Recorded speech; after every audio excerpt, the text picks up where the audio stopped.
네, 국회의 긴장감이 점점 높아가고 있습니다.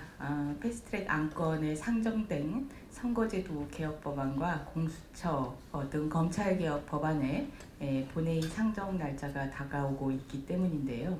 본회의 상정에 앞서서 꼭 짚어야 할 부분이 있어서 말씀을 드립니다. 연동형 비례대표제라고 불리우는 선거제도 개혁 법안은 이 비례성과 대표성을 높이는 방안으로 정치개혁의 해결책으로 제안이 되어 있습니다. 그러나 연동형 비례대표제의 실시 자체가 곧 정치개혁을 의미하는 것이 아닙니다. 연동형 비례대표제의 선순환 구조가 정치개혁이라는 좋은 결과를 불러일으킬 수 있습니다. 선순환 구조가 되기 위해서 반드시 선행되어야 되는 과제로 정당 민주주의의 확립과 그리고 정당의 생활 저변화 확산입니다. 독일과 같은 나라에서는 이 두 가지 선행 제도가 잘 정착되고 확립되어서 정치 개혁을 일으킬 수 있었던 것입니다. 지금 현재 바른미래당의 손학규 대표, 민주평화당의 정동영 대표, 정의당의 심상정 대표, 이 세 분 대표는 정치 개혁의 사실은 대상입니다. 세대 교체의 대상입니다.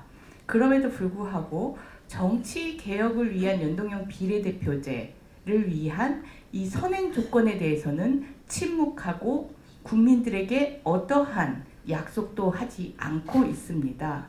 정당 민주주의를 위해서 가장 먼저 해야 되는 것은 정당법과 공직선거법에 각 정당의 비례대표 후보 추천과 관련해서 정당원, 당원들의 직접 비밀 투표에 의해서 비례대표를 선출한다.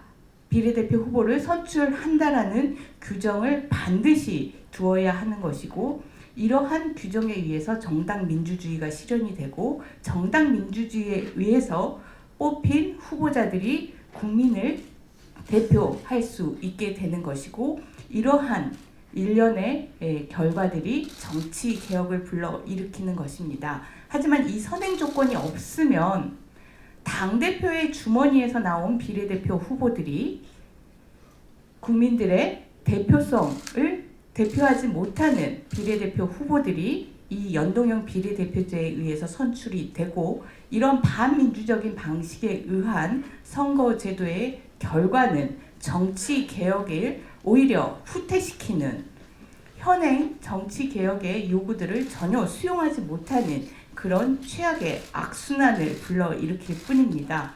연동형 비례대표제를 장외에서 그리고 소리 높여 언론에게 이야기하기 이전에 정당 민주주의를 어떻게 실현할 것인지, 어떻게 법적으로 제도화할 것인지, 언제까지 제도화할 것인지에 대해서 반드시 답을 해 주시기를 바랍니다. 그 답을 기다리겠습니다.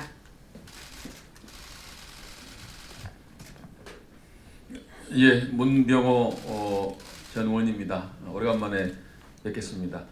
저는 오늘 그 국고보조금제도 위헌이다라는 주장을 하기 위해서 왔는데요. 방금 우리 권 의원님 말씀에 전적으로 공감하고 저도 연비제에 대해서 한 말씀 드리도록 하겠습니다. 연비제라는 것이 유럽에서는 다당제를 위한 제도이고 순기능으로 작용하고 있습니다.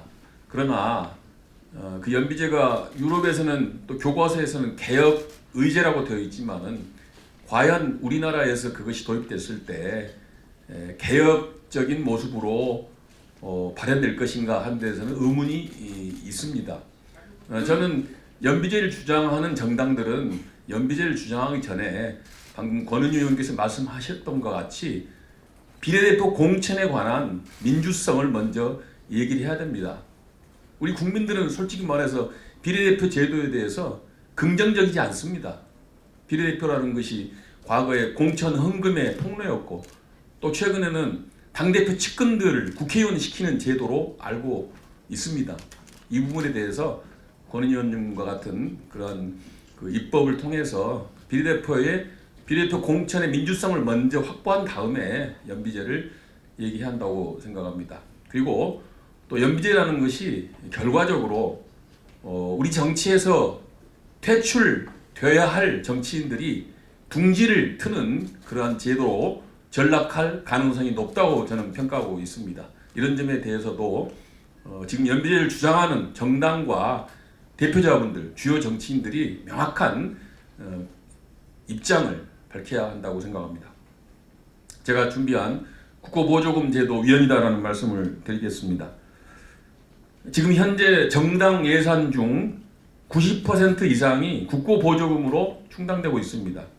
정당이 정부 산하기관입니까? 아니면 관변단체입니까? 정당의 민주성과 자율성을 심각하게 침해하고 있는 현행 국고보조금 제도는 위헌으로 폐기되어야 마땅합니다. 국민 혈세로 자신의 배를 채우는 정당들의 후한 무치를 지적하고 반성하기를 촉구합니다. 국민들은 국회의원들이 하는 일도 없이 하구한 날 싸움만 하면서 소중한 혈세를 낭비하고 있다고 생각합니다. 국회의원이 단독으로 세금을 허투루 낭비한다면 정당은 단체로 국민들의 혈세를 마구 축내고 있습니다. 지난 11월 15일 중앙선거관리위원회는 주요 정당들에 대해 2019년 4분기 국고보조금을 지급하였습니다. 더불어민주당과 자유한국당이 약 35억 원씩, 바른미래당이 약 24억 원을 국민 세금으로 지급받았습니다. 연간으로 따지면 더불어민주당은 또 자유한국당은 약 140억 원을, 바른미래당은 약 100억 원을 지급받습니다. 여기에 선거가 치러지는 해에는 1년치 상당의 국고보조금을 별도로 지급받도록 정당법에 되어 있습니다. 20대 국회에서는 3번의 선거가 있었습니다. 대통령 선거와 지방선거는 이미 치러졌고 국회의원 총선은 내년 봄에 실시될 예정입니다. 이는 20대 국회 4년 동안 더불어민주당과 자유한국당, 자유한국당은 연평균 245억 원의 가량 국고보조금을 받고 바른미래당은 연평균 175억 원 정도 국민 세금을 국고보조금으로 받는 셈입니다. 즉 말해서 4년 동안 700%의 국고보조금을 받는 겁니다. 본래의 국고보조금 제도는 정당이 부정한 정치 자금에 오염되지 않고 깨끗한 정치를 하라는 취지에서 만들어진 제도입니다. 그런데 지금 우리나라 국고보조금 제도는 원래의 취지가 크게 퇴색됐습니다. 정당들이 국민 세금의 빨대를 꽂고서 가늘고 길게 연명할 수 있는 기득권 유지 수단으로 완전히 변질됐습니다. 이러다 보니 정치인들이 칼만 않는 강도라는 비판을 국민들로부터 듣는 것입니다. 주요 정당들의 예산 규모와 국고보조금의 액수를 살펴보면 정당의 국고보조금이 더 이상 보조금이 아님을 금방 알 수 있습니다. 배보다 배꼽이 더 크다고 국고보조금이 정당의 주된 수입원이 되고 말았습니다. 정당의 예산 규모에서 국고보조금이 차지하고 있는 비중이 90%를 웃도는 사실이 이를 단적으로 증명합니다. 정당의 예산의 대부분을 국가로부터 지원받는 정당은 더 이상 정당이 아닙니다. 정부 산하기관이나 관변단체에 불과합니다. 우리 헌법은 삼권분립을 명백히 규정하고 있습니다. 그러나 현실에서는 국회를 구성하는 주요 정당들이 정부가 던져주는 기름진 먹잇감에 잔뜩 길들여져 있습니다. 이런 상황에서 과연 국회가 행정부를 감시하고 견제하는 본연의 역할을 제대로 할 수 있는지 의문입니다.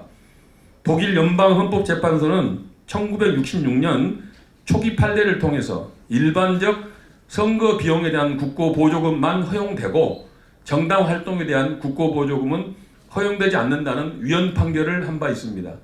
자유롭고 개방적이어야 할 국민 의사의 형성 과정이 국가의 간섭에 의해 왜곡될 수 있다는 깊고 정당한 우려에서였습니다. 이후 독일의 헌법재판소는 정치에 관한 교육사업 등과 같은 정당에게 부과된 헌법적 과제의 이행을 위한 필요한 정당 재정을 보조하는 일에는 위헌이 아니라고 종전의 입장을 변경하였습니다. 그래서 독일 정당들의 경우 국고보조금을 지급받고 있긴 하지만 정당 예산 중 국고보조금이 차지하고 있는 점유율이 30% 안팎에 불과합니다. 2014년 기준으로 봐서 기사당이 21%, 3인당이 31%, 자민당이 23%, 녹색당이 22%, 좌파당이 34% 정도의 국고보조금 비율을 나타내고 있습니다. 근데 우리나라는 90% 이상을 국고보조금으로 충당하고 있다는 것이 참으로 가슴 아픈 현실입니다. 우리나라 헌법은 정당은 그 목적과 조직활동이 민주적이어야 하고 국민의 정치적 의사 형성에 참여하는 필요한 조직을 가져야 한다고 규정하고 있습니다. 그렇지만 실제로는 포괄적이고 광범위하며 무분별한 국고보조로 인해서 정당의 민주성과 자율성이 오랫동안 심각하게 훼손되어 왔습니다. 그뿐만 아니라 국민의 정치적 의사 형성에 참여하는 기능에도 심대한 장애를 초래하고 있습니다. 왜 그렇습니까? 과도한 국고보조금이 정당으로 하여금 당원과 국민들에게 다가가려는 노력을, 또 당원과 국민의 의사를 수렴하고 받들려는 의지를, 당원과 국민들 사이에서 뿌리 내리려는 임무를 포기하도록 지속적으로 부추기는 결과를 초래하기 때문입니다. 정당은 국민들의 세금을 지키는 곳입니다. 국고보조금은 정당을 세금을 지키는 파수꾼이 아닌 세금 도둑질의 공범으로 만들고 있습니다. 따라서 명백한 헌법 위반 행위에 해당하는 현행 정당에 대한 국고보조금 제도는 전면적이고 즉각적으로 폐지되어야 할 것입니다. 수백억 원의 세금을 받아가는 정당들도 300명 가까운 현역 국회의원들도 이러한 기본적 문제의식을 전혀 느끼지 못하고 있습니다.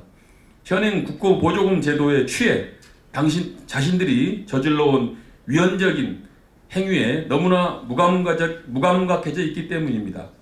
저는 기득권에 물들고 도덕성이 마비된 우리 정치의 현실을 생각하면 참담함을 금할 수 없습니다.